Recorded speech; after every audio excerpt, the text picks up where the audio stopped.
Hello, welcome sa ating vlog ngayon.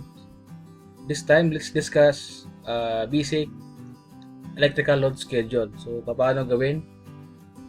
We have perspective here. Ito yung gagawa nating load schedule. We have two-story residential, and then at the ground floor, so meron siyang bedroom together sa second floor. And then I have here a floor plan showing electrical layout. Okay, meron tayong sa ground floor, ito yung lighting. This one. And then second floor, meron tayong lighting layout na ginawa. Okay, so the top, merong ground floor, power layout. So, meron lang perspective. Mamaya alisin natin yan. And then, sa second floor, meron tayong power layout. Okay, so ito is gawa natin ng basic na load schedule, yung mabilis na intindihin. And then, meron tayong ginawang sample na load schedule na naka-Excel. So, ito yung ginawa ko. And then, blank lang to ngayon. So, let's fill up sa mga succeeding topic. And then aside from that, along with the design, meron tayong ginawang basihan that is from Philippine Electrical Code 2017.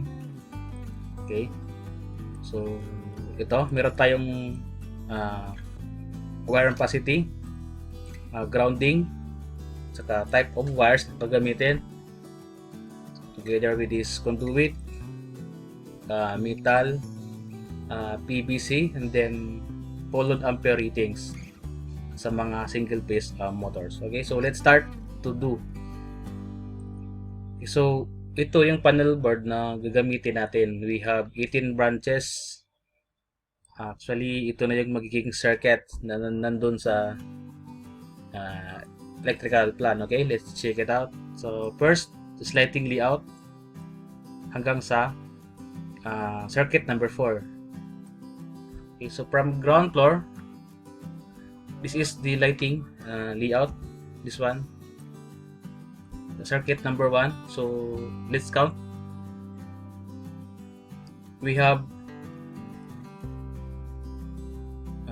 okay, wait lang muna. And then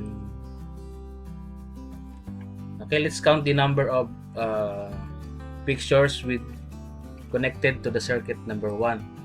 Okay, we have 1, 2, 3, 4, 5, 6, then 7, 8, 9, 10.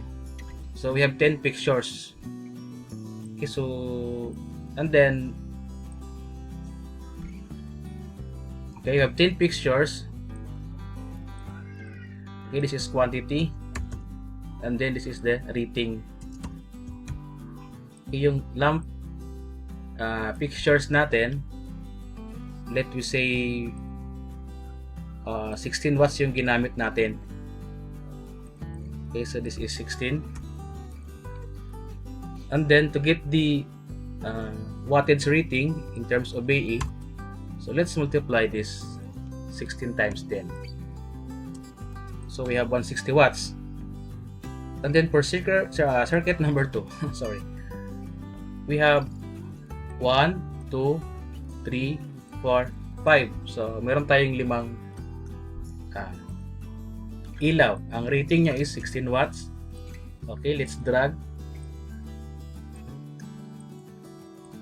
And then for circuit number 3, ito yung nasa second floor na lighting layout. Okay, so let's check. Check circuit number 3. This one. Okay, paikot-ikot. Okay, so let's count that. Ilang quantity. We have 1, 2, 3, 4, 5, 6, 7, 8, 9, 10, 11, 12, 13, 14, 15, 16. So we have 16. And then 16 watts. Let's drag. Okay, so meron tayong 256 watts. And then for circuit number 4, ito, let's count. 1, 2, 3, 4, 5, 6, 7, 8. We have 9. So we have 9 fixtures. 16 watts. Let's drag. Okay. So we have 144 watts. So yun yung sa lighting. Let's move to the power layout. That is from the power layout. Okay, let's drag this perspective. Okay, dito ka muna. And then for circuit number 5, did you see that is 5 HP ECU out na? That's 3 HP ECU. This one. Okay, so look on the rating sa Philippine Electrical Code. Okay, so ito 5 HP. Did you see this one? And then we will using 230 volt. Okay, that is 28 amps. Okay, ito. That's 28 amps. Okay, so therefore the current reading is 28. Okay. And then kung 28 amperes siya, okay, so we have 28 amps. Let's multiply it by 230 volts. So therefore ang power niya is 6,440 watts. And then for convenience outlet, that is for circuit number 6. Okay, so no, sorry, 3 HP pala yun. Okay, let's go back. Okay, for 3 HP, meron tayong this one. Okay, so 17 lang pala. So sorry for that. We have 17 HP. 17 amperes. So that is 3,910 VA. Okay, so for the outlet, that is circuit number 6. This one, circuit number 6. Let's count the number of outlet. We have 1, 2, 3, 4, 5, 6, 7. This 7 times 180 yung isang duplex. That is 1,260 watts. Then for circuit number 7, we have this one. 1, 2, 3, 4. Okay, so we have 4 times 180. We have 720 watts. And then for circuit number 8, we have for washing machine. So for washing machine, we have stand minimum wattage. Can we have at least 500 watts? So for circuit number 9, that is 5 HP ECU. Okay. So that is, if you look to the table for 5 HP ECU, yung kanina natin, we have 230 volts. That is 28. So that's 28 times 230. We have 6,440 watt VA. And then this one, the same lang to this, ito 3 HP. So let's copy this rating,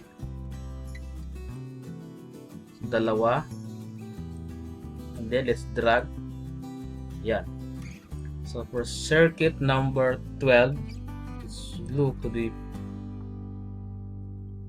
plan. That's 10. It's 11, so we're done for that. So for circuit number 12, for water heater, that's 3,000 watts. That's 1 times 3,000. I think this is a single point water heater. Again, for circuit number 13, the same 3 HP. Let's copy the rating. That is 3,910 VA. And then for circuit number 14, this is 13. Okay, this for circuit number 14, we have 1, 2, 3, 4, 5, 6. We have 7. So that is 7 times 180 is 1260 watts. And then again the same for circuit number 15. We have water heater 3000 watts. It's 1 times 3000. And then for spare, actually vacant lang or reserve, we have as kahit 1000 lang ito. This one is 500. It's for reserve capacity.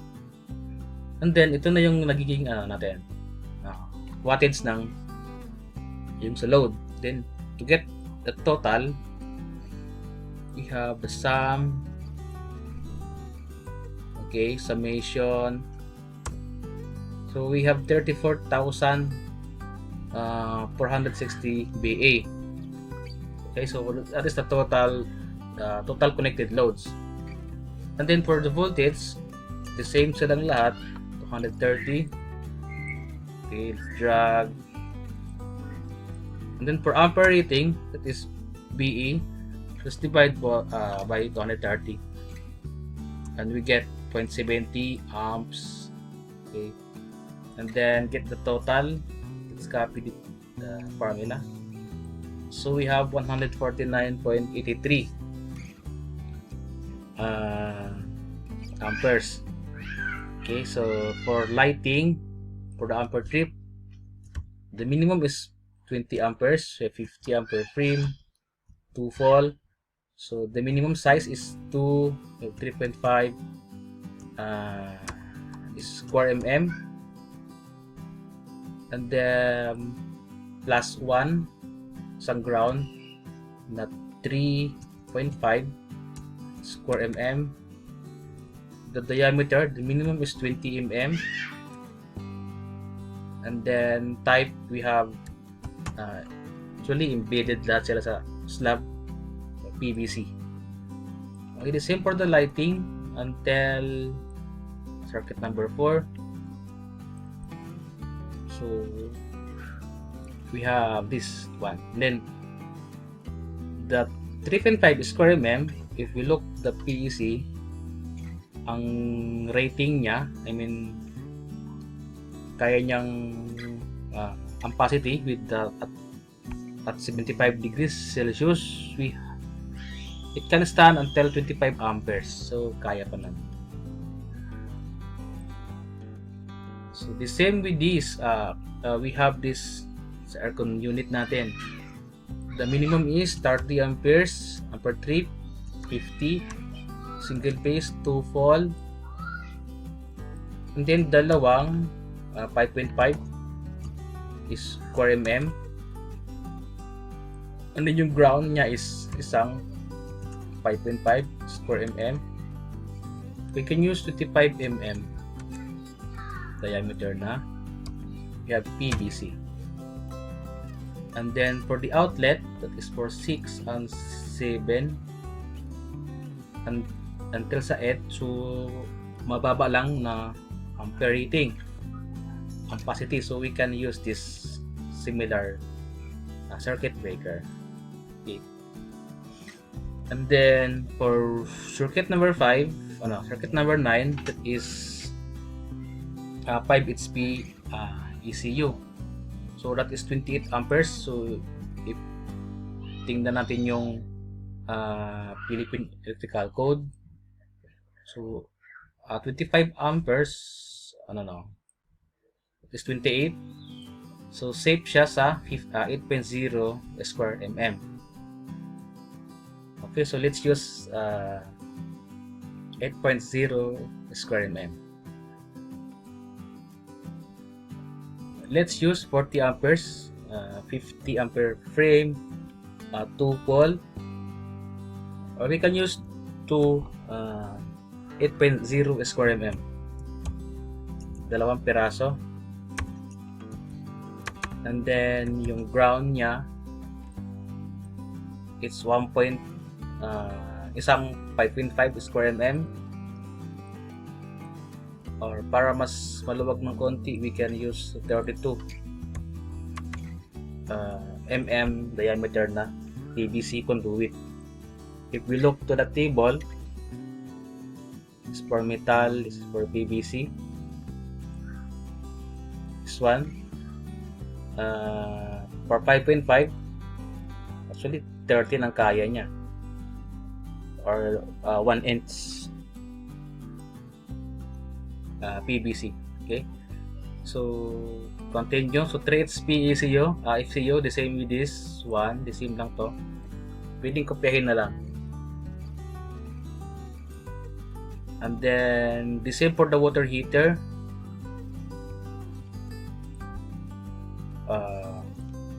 13 ampere yung water heater natin. For the convenience outlet, the same with the same lang ng lighting circuit breaker. Then again, we have another one 3 kilowatts water heater. You can use 30 ampere trip.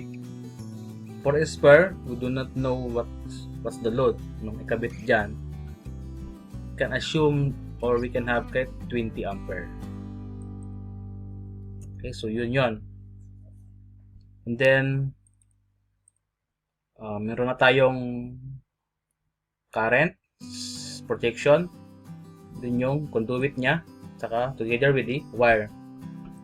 Then for size computation, so let's get the total current. That's 149.83 amperes plus 25% nitong total highest, not the highest motor rating. So yung highest natin is itong 5 HP na FCU. So we have 28 amps. Okay, so to get the total,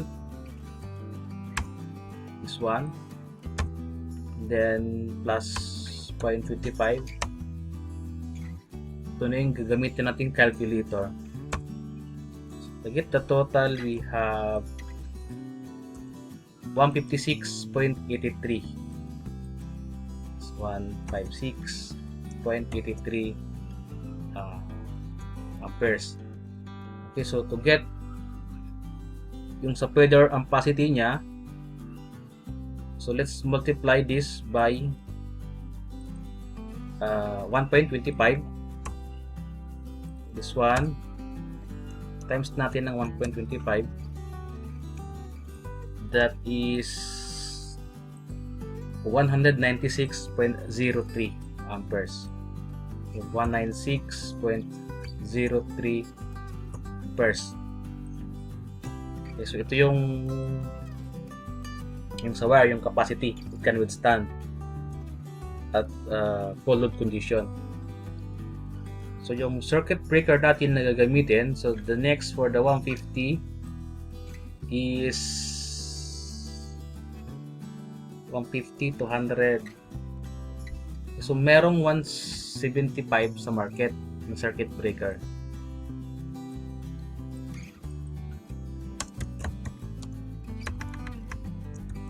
Okay, for main we have 175 ampere trip, 200 volts, and then 60 hertz, and then naka-bolt on siya. And then so size ng wire, so for 196, bakit yung ginamit natin is 175 ampere trip. We consider the spare capacity, so we do not know so future mayroong expansion na mangyayari, so naka-ready na tayo dyan. For feeder line, we have 196, or we can assume that ito naman din naman, sige di naman ito masyado ginagamit lahat, or we can apply the demand factor or 80%, but what if full load condition. Okay, so that's why we use 175 ampere trip. And then sa conduit, we have 1 and 6. Let's look to the PEC. 1 and 6 at 75 degrees Celsius, it falls to be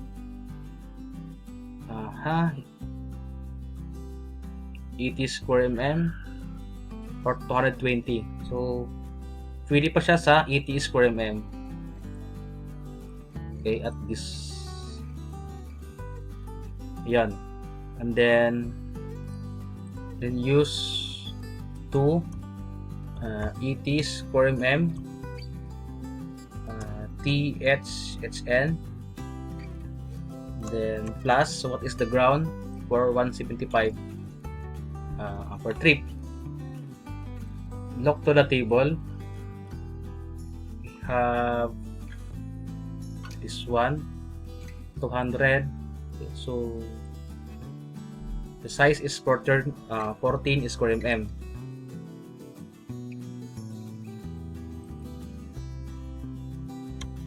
Plus 1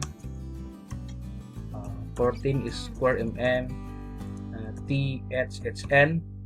Okay, so in what conduit? Look the table again. This is for the line side, we use the REC. So 80 square mm, this one.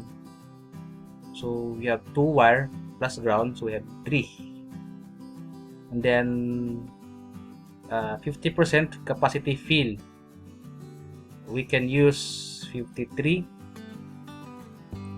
That's 5 lang yung kaya, or we have this 63 mm na 7 yung kaya. Okay, we can use 63 mm. Consider mayroong 50% fill capacity. Okay, so again, this one 80 in a 63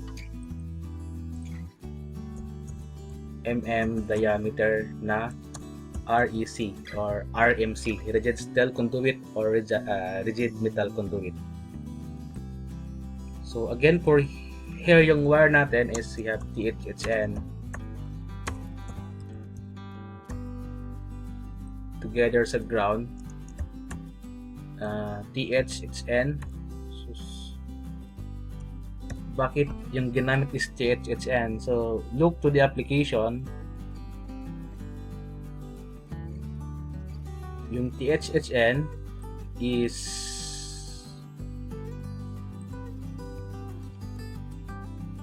heat resistant thermoplastic for dry and damp locations. So pwede rin naman tayo gumamit ng THHW, moisture and heat resistant thermoplastic with dry locations, or THWN with and dry locations. So this, for this load schedule sa design, ginamit na natin is this one, THHN. Okay, so you can conclude what type of wire you need to use depende dun sa application. So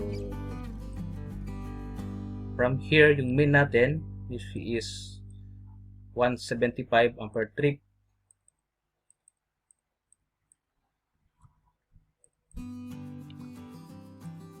And then let's for this ampere trip, let's consider the future expansion. Baka mayroong dagdag. I think we're already done with the load schedule. Okay, we have a review. Yung panel board natin, single phase, 230 volts. So check mo tong branch circuit dun sa plano. Ito. This one. I-check mo ng maigi. And then get the capacity, amperes. That is capacity over voltage. Assign the ampere trip. And then the wire schedule, the conduit. So itong wire schedule,